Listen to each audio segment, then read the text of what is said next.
Hey guys, what's going on? I just saw The Surfer with Nicolas Cage. I don't usually give no spoilers. We usually do give spoilers, but the movie is it's kind of a mind fuck. So I really don't want to spoil too much about it. I mean, the basic premise is like Nicolas Cage comes back to his hometown, which I think is called Laguna Bay in like Australia. Brings his son. They're both surfers. He wants to show his son a surprise, which is basically them going out on the surf and then looking back and then seeing this house on like the coast that Nicolas Cage is like trying to make a bid on because it's in the market. Turns out it was Nicolas Cage's dad's. He wants to buy it and then have a place for him and his son. But they can't get in the water because like there's a local surf group that ends up being a cult. You kind of find out that they're a cult, and they're like really kind of like, oh, locals only, locals only. Oi! Locals only! I grew up here. Don't live here, don't surf here. The entirety of the movie is kind of about that, but also him like trying to get the house, and it's like these two things that keep going back and forth. It's really good.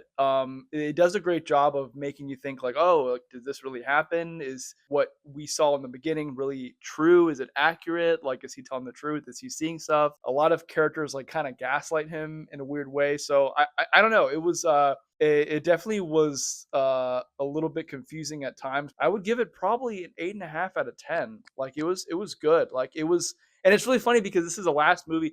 The movie I saw Nicolas Cage in before this was I think Longlegs, and Longlegs was no, or maybe it was Arcadian. I don't know. It might have been Arcadian, that like Quiet Place at Home movie. But yeah, I much prefer him in this. Like, and if you saw Mandy, where he kind of like goes crazy off the rails, and then he was also in that like Willy's Wonderland or whatever, like the FNAF kind of movie where he beats up like animatronics and he doesn't like speak the whole movie. He's kind of like that here, like a little bit, like not too crazy, but he does get kind of crazy, and it makes sense when you watch the movie.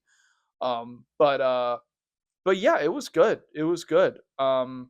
Themes, there's kind of themes about like, I guess like class, cultism, kind of masculinity, what it means to be a man. Like the guru cult leader is this kind of like social media guru who's talking about, oh, men aren't, they're not strong today.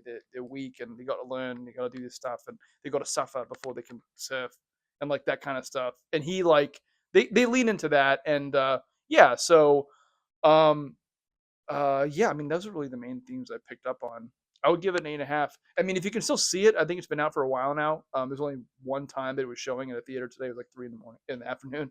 Uh, but so I'd recommend seeing it soon if you haven't. Yeah, 8.5.